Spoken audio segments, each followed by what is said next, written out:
வணக்கம் ஃப்ரெண்ட்ஸ். நம்ம இப்போ எந்த இடத்துல இருக்கோன்னா வந்து பார்த்தோன்னா சென்னையில் இருக்கோம். சென்னையில் எந்த இடம் வந்து பார்த்தோன்னா சென்னையில் பொன்னேரின்ற ஸ்டேட் ஹைவேல இருக்குங்க. இந்த ஸ்டேட் ஹைவே எங்கள் இடத்துல இருக்குன்னா உங்களுக்கு பொன்னேரியிலேருந்து பழவேற்காடு போகிற ஒரு பெரிய ஸ்டேட் ஹைவேங்க. ஸோ அது வந்து பார்த்தோன்னா 100 அடியாக வந்து பார்த்தோன்னா மாறும்போது இப்போ வந்து பார்த்தோன்னா ஒரு 80 அடி ரோட்டில் வந்து பார்த்தீங்கன்னா இப்போ நம்ம சைட் அமைஞ்சிருக்கு. இந்த இடத்துல வந்து பார்த்தீங்கன்னா நாங்கள் ஆல்ரெடி வந்து பார்த்தீங்கன்னா ஃபேஸ் 1 ஃபேஸ் 2 ஆல்ரெடி கம்ப்ளீட் பண்ணி ஃபேஸ் 3 போட்டிருக்கோம். ஃபேஸ் 1 ரேட்டை பார்த்தீங்கன்னா ரொம்ப கம்மியான ரேட்டு, வெறும் 430 ரூபாய் கொடுத்தோம்.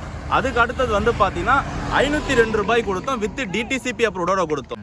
மெயின் ரோட்டுக்கு பக்கத்துலேயே தாங்க நம்ம சைட் இருக்குது. மெயின் ரோட்லேயே தான் இருக்குது அப்படியே சொல்லலாம், சரிங்களா? நம்ம சைட்டில் வந்து பார்த்தீங்கன்னா உங்களுக்கு இபி கனெக்ஷன் மொகொண்டு இருக்குது. இதை பாருங்கள், நம்ம சைட்டில் ஃபுல்லாக இபி கனெக்ஷன் இருக்குது. இது இல்லாமல் வந்து பார்த்தீங்கன்னா நம்ம சைட்டில் வந்து பார்த்தீங்கன்னா உங்களுக்கு தார் ரோடு வந்து போட்டு கொடுக்குறோம். ஸோ நம்ம சைட் வந்து பார்த்தீங்கன்னா எம்டிசி பஸ் டைரக்டா வந்து பார்த்தீங்கன்னா சைட் என்ட்ரன்ஸ்ல நிற்கும். இது இல்லாமல் ஷேர் ஆட்டோ கூட நீங்க சைட். இந்த இடத்தோட பேர் வந்து பார்த்தீங்கன்னா பொன்னேரி பொக்கிஷம். என்னடா இருக்கு இந்த பொன்னேரி பொக்கிஷத்தில் அப்படின்னு பார்த்தீங்கன்னா நீங்கள் ஈசிஆரில் எந்த அளவு வந்து பார்த்தீங்கன்னா இன்வெஸ்ட்மெண்ட் பண்ணீங்களோ அந்த அளவு இன்வெஸ்ட்மெண்ட்டை கூடிய சீக்கிரம் இந்த இடத்துல பண்ணுங்க. எதனாலனா ஈசிஆர் எப்படி டெவலப் ஆச்சோ அதை விட வந்து பார்த்தீங்கன்னா இந்த இடம் டெவலப் ஆக போகுதுங்க. ஏன்னா இந்த இடத்துல வந்து பார்த்தீங்கன்னா உங்களுக்கு பழவேற்காடுன்ற ஒரு பெரிய டூரிஸ்ட் பிளேஸ் வந்து வரப்போகுது. அது இல்லாமல் வந்து பார்த்தீங்கன்னா மகேந்திரவேல் சிட்டி, மறைமலை நகரில் இருக்க ஒரு மகேந்திரவேல் சிட்டி வந்து பார்த்தீங்கன்னா இந்த இடத்துலையும் ஆல்ரெடி உங்களுக்கு வந்துருச்சு. கரண்ட்டாகவே வந்து பார்த்தீங்கன்னா ஒரு 4 கம்பெனி கிட்ட வந்துருக்குங்க. அந்த 4 கம்பெனியோட லிஸ்ட்டு கீழே போட்டிருக்கேன் பாருங்கள்.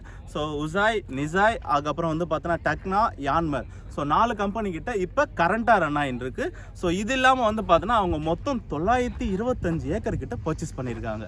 ஸோ 925 ஏக்கர் எவ்வளோ பெரிய டவுன்ஷிப் யோசிச்சு பாருங்களேன். அந்த டவுன்ஷிப் பக்கத்தில் தாங்க நம்ம ஒரு சைட்டு போட்டிருக்கோம். இந்த சைட்டை வந்து பார்த்தீங்கன்னா நீங்கள் வந்து பாருங்கள். பண்ணும்போது உங்களோட ப்ரைஸே வந்து பார்த்தீங்கன்னா ரொம்ப அதிகமாக இருக்கும்.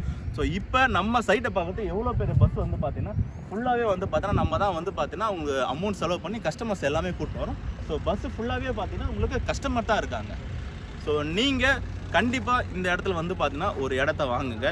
இந்த இடத்துலேருந்து வந்து பார்த்தீங்கன்னா உங்களுக்கு பழவேற்காடு பீச் வந்து பார்த்தீங்கன்னா ஜஸ்ட்டு ஒரு 6 கிலோமீட்டர் தாங்க இருக்குது. ஸோ இந்த இடத்துல இது இல்லாமல் வந்து பார்த்தீங்கன்னா நம்ம ஸ்டேட் ஹைவேல வந்து பார்த்தீங்கன்னா உங்களுக்கு மகளிருக்கு வந்து பார்த்தீங்கன்னா ஃப்ரீயாக போகிற மாதிரி வந்து பார்த்தீங்கன்னா உங்களுக்கு எம்டிசி பஸ்ஸும் இருக்குங்க. இந்த எம்டிசி பஸ் வந்து பார்த்தீங்கன்னா உங்களுக்கு உங்களுக்கு திருவள்ளூர்லேருந்து வருது. அதை விட நம்ம மெயின் சென்னை உள்ளேருந்து என்ன பஸ் வரும்னு கேட்கணும்ல, சென்னை உள்ளேருந்து பார்த்தீங்கன்னா உங்களுக்கு டோல்கேட்லேருந்து வருது, மீஞ்சூர்லேருந்து வருது, சரிங்களா? ஸோ வாங்க, கீழே இருக்க நம்பர் கிளிக் பண்ணுங்கள். உங்களுக்கு பொன்னேரி பஸ் ஸ்டாண்ட், பொன்னேரியிலேருந்து வந்து பார்த்தீங்கன்னா உங்களுக்கு எல்லா இடத்துக்கும் போகிறதுக்கு பஸ் இருக்குது. நம்ம பொன்னேரி பஸ் டிப்போ உள்ளே போகிறதுக்கு என்ட்ரன்ஸ் தாங்க நிற்கிறோம். ஸோ இது உள்ள தான் வந்து பார்த்தீங்கன்னா உங்களுக்கு பொன்னேரி பஸ் எல்லாமே வந்து பார்த்தீங்கன்னா போகும்.